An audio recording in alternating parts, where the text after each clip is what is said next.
In today's video, we're going to be breaking down the whole UFC 322 fight card from the prelims to the main card. Now, before we get started, I'm going to open this up right here. I am a casual. This is a casual breakdown.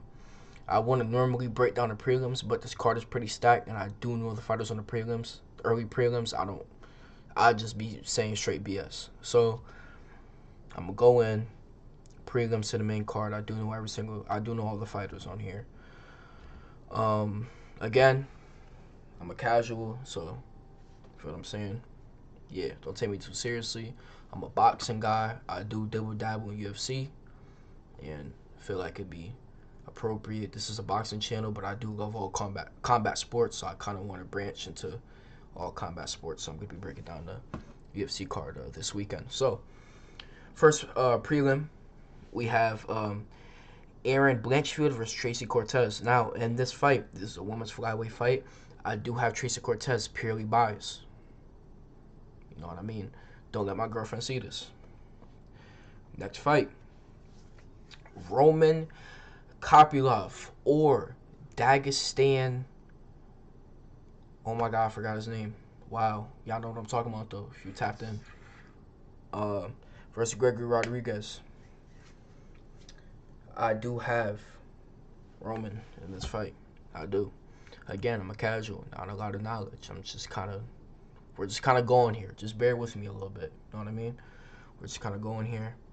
I have Roman though. Hopefully he gets it done.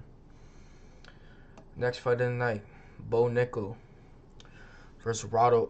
I don't know this guy. I'm sorry. Again, I'm a casual. Listen, once we get into the main card, I know every single fighter there. I'll be able to give a more in-depth analysis, but Bo Nickel in his last fight, he got stopped by RDR, fraud check, as they say. Even though I don't think losing to RDR isn't a fraud check. So, but I mean the way he was talking about how he beat Hamza, how he ragdolled him, and then to get stopped by RDR due to the knees to the body, it's kind of crazy. He low-key quit. If you watch the fight, he did kind of quit though. He was gonna hit. He was just like, nah. I think Bo Nickel gets a bounce back win here, though. I got him by unanimous decision, mid-fight, you know. I think, I don't know what to think of Bo Nickel. I think he got to prove himself, you know. He had that fight with Paul Craig, really boring. He was just shooting straight overhands the whole fight. I mean, he won, but I mean, he got a lot of trash for that performance, and you know, next fight gets stopped by RDR, but we'll see what he does here. We'll see what he has. I didn't even know he could do this. Oh shit! All right, next fight: Beneil Dariush versus Benoit Saint Denis is on the main card. Now I do know both of these fighters. BSD coming off of the submission win of Mauricio Rufy. I did watch that fight. He looked really good in that fight. I thought he was just gonna get cooked. I think most people did. We kind of wrote him off. He lost to Dustin Poirier, then he lost. I think he lost 3 in a row or 2 in a row, if I'm not mistaken. Something along those lines. When he was coming up, people were hyping him up, saying he's gonna be the next champion, the next big thing, and then he just got Dustin Poirier, put him in 85 guillotines, and then knocked him out with a left hook. So, you know what I mean. This fight, I do have BSD. I do.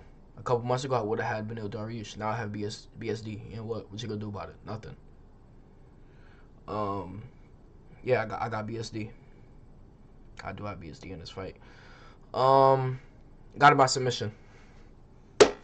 BSD by submission. Let's go. Run it up. Put all your money on it. I'm calling it right now. Next fight, Leon Edwards versus Carlos Prates. Now,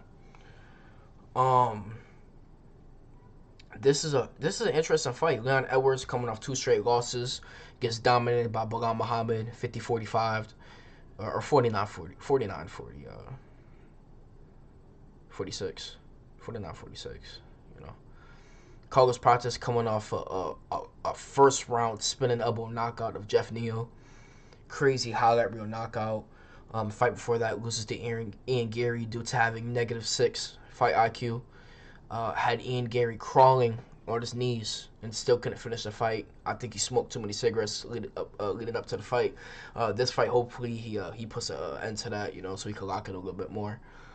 Put down the alcohol. He's probably drunk in the cage that night. That's why he let Ian Gary crawl away. I've never seen that in life. Somebody crawl away and you don't finish them. He's on fours like a bear crawling, but you know what I mean. So, yeah, in this fight, I do have Carlos Prates. I think Leon Edwards is downhill. Don't sleep on Leon Edwards, man. He's a good striker. He's not facing submission artists or Dagestan whatever. He's facing a striker. Is it gonna be a striking match? If Leon wins, I wouldn't be that surprised, but I do favor Carlos Prates just because he has all the momentum coming into this fight after that first round knockout. Leon Edwards, again, 2-fight losing streak, hasn't looked too good. Got submitted by Sean Brady in his last fight, so you know. But I got Carlos Prates. Next fight. Speaking of Sean Brady versus Michael Morales. This is very interesting. Very, very interesting. Sean Brady, terrible stand-up, great jiu-jitsu. You know what I mean? Going against the undefeated Michael Morales. In this fight, this is a good fight. Tough fight. I do have Sean Brady by submission. He's looking really good after that TKO loss to Bilal Muhammad, which is probably the most embarrassing thing that could ever happen to a human being. Getting TKO'd by Bilal Muhammad is that's terrible. I mean, after that, should have been out of there. But he's come back, and I mean, after that dominating performance against Leon Edwards, I think he does rack up another win here and get into the title picture pretty soon. So, yeah, I got Sean Brady. All right, moving through this kind of fast here. Next fight, Valentina Shevchenko versus Zhang Weili. Now, very interesting fight. Zhang Weili moving up to I think she's moving up to flyweight, coming from strawweight, to try to. I don't think it is double champ because I think the UFC makes you vacate now before you move up because they're done with the whole double champ thing because people are chasing it too much. So yeah, we have Zhang Weili trying to become a 2-division champion here against Valentina Shevchenko. I do have Zhang Weili. If you look at Shevchenko's last few fights, they've been very close decisions. She's looked alright, you know what I mean? But I mean, barely won her fights. Zhang Weili, you know, she's nice. Oh my God, she's nice. She's one of them ones. Has the whole nation of China behind her. The only Chinese champion at the moment. So, you know, I think if it does get a little close, you know, business. You know how business go. So, yeah, man, I do favor Zhang Weili. I have her by unanimous decision. I say 4-2. I mean, not 4-2, 3-2. Sorry. 4-1. 4-1 unanimous decision. I think she overall dominates the fight. I just think she's the better fighter, honestly. Yeah. Next, the main event of the evening. Islam Makhachev vacating his 155-pound welterweight title. 155-pound lightweight title. Moved up to 170 to fight the welterweight champion, fighting out of Australia, Jack Duggan Maddalena. Very interesting fight. Jack Duggan Maddalena coming off a dominating performance against Bilal Muhammad, who was a training partner of Islam Makhachev, which is why he didn't move up to 170 sooner. But I mean, here we are. I mean, a lot of people have JDM in this fight. He just won the title in his last fight. He looked really good. He's been looking really good coming up. You know, really good striker. Good takedown defense. He knows how to survive on the ground. Islam Makhachev, good striker, dominant grappler. The thing about this fight is Islam's been fighting at 155. He is a big dude, but you could say that he's been fighting smaller guys, using his size to his advantage. But in this fight, he doesn't have the size advantage. JDM is bigger. He's got him by 1 inch, but I think he might have about a little bit more than that. Looks like he has a 2.5 reach advantage. So, I mean, this is really... I mean, wow, man. This is a really good fight, honestly. Who I'm leaning towards? I do lean towards Islam Makhachev. The reason why, I think JDM's a good fighter. Really good fighter. But I think Islam Makhachev's a great fighter. An all-time great fighter. And I think he's going to show that on Saturday. he's good, man. He's really good. Um, you know what I mean? Yeah, I think I think he's better than Habib. I think I think if he wins this, there's some real conversations to have about Islam. You know, in terms of being an all time, top three. Some people may call him the GOAT.